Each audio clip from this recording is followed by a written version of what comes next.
If you're thinking about being a stay-at-home mom, one of the main things to think about is how you're gonna live off of one income. I have been at home for the past 3 years, and my husband and I have been living off of one income now with our 2 kids ever since then. And there are some things that we do to kind of help us manage it financially. And today I'm going to share those things with you guys. Jumping right on in, the first thing that we do that I think makes the biggest difference in managing to be a stay-at-home mom and live off of one income is budgeting. If you want to call it a financial plan or budget, it doesn't really matter, whatever term you use for it, it is going to be your best friend. So my husband and I, we do an every dollar budget. And basically what that looks like is I take all our income for the month and I put that into the income category of our budget. And then what I do is I take all that money and I put it into a category, whether it's stuff for the house, for the kids, bills like rent that has to be paid, if you have a house, a mortgage, electricity. I put it into all those different categories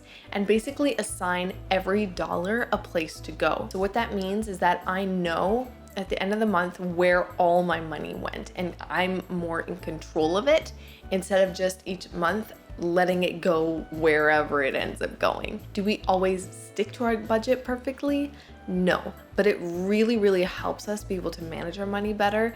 And the times that we have gone over budget, I think is so much less than it would be if we just had no idea where our money was going. You really need to just find a system that works for you, whether that's doing the every dollar like we do, using the envelope system where you put a certain amount of cash or use a debit card for each category. And that really helps you stay within the limit because you literally have a limit of how much cash or how much is on that debit card, and that's all you can use. So if you're someone that really struggles staying in a budget, that is probably the best way for you to go. You could have it on an Excel sheet, find something that works for you and do that. It is going to really help you out. Something else you can do that can really help is to buy secondhand or thrift. The majority of my kids' clothes, if they're not gifted, they are thrifted. Once Upon a Child is my favorite place to shop for kids' clothes. I do occasionally buy new if I just really can't find what I'm looking for, but Once Upon a Child is the first place I go, and usually I can find what I'm looking for. We also love thrifting, and it's something we do a lot. If there's something we need, baskets for organization or just little things around the house, we will go and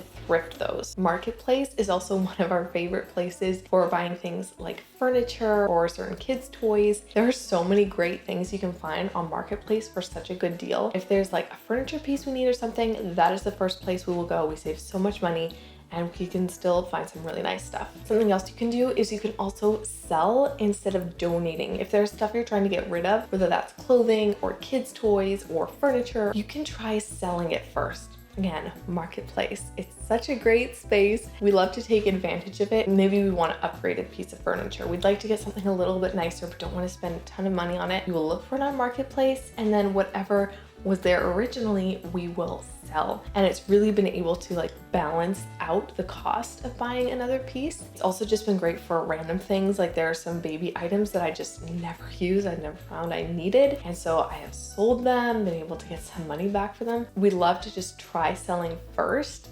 And then if it's been a while, we've lowered prices and it's just not working, then we will go and donate it to just get it out of the house instead of having it take up space. But we will pretty much always try selling it first. Something else you can do if you really need to cut down your spending is cutting down on how many outings you have. Things like restaurants, going to the movies or to concerts, cutting down on those if it's something that you tend to spend a lot of money on. You could save those things for more like a special occasion. If it's something you really love doing, then you could put aside money for it and have it as like a special treat every once in a while. My husband and I, we still do eat out. We have a part in our budget for that to get to eat out, or we'll grab takeout and bring it home just so have a meal off. I don't have to cook, but it's not something we do super regularly. It's also things like you love getting your nails done or your hair or getting facials, seeing if there's any way you can minimize how often you go. If it's something that you absolutely love, it's like your self-care, you really need it, then maybe cut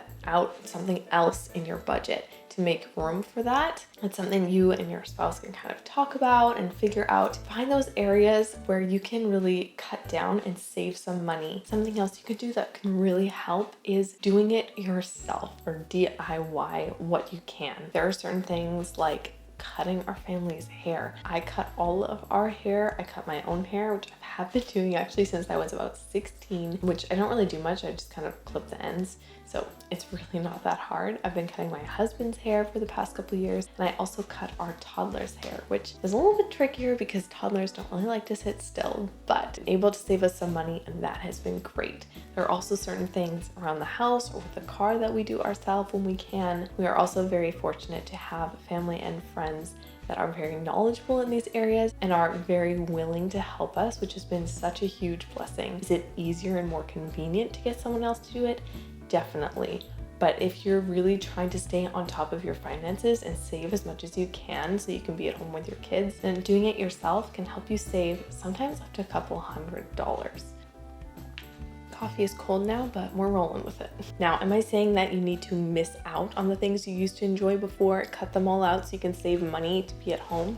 No, that is not what I'm saying. My husband and I still like to enjoy life. We will still go out and do things. We will still go out and eat. We try to not keep such a tight fist on our money that we don't enjoy life and don't go out and do things, because I don't think that really helps with the whole trying to budget. It just makes you like dread it and just see it as a negative thing, which is why we do things like budgeting for restaurants. We also budget to have some personal money to spend each month. We just get $25 each month to get to spend however we want. And that has just been so nice, because if there's something that I want to splurge and spend money on, I can save up my personal allowance every month and I can go and buy something for myself. We still make room in our budget to like go do things with friends or go have coffee with someone, because those things are still important, but it's the things that are less important and that aren't necessary to spend our money on that we cut back on as much as we can.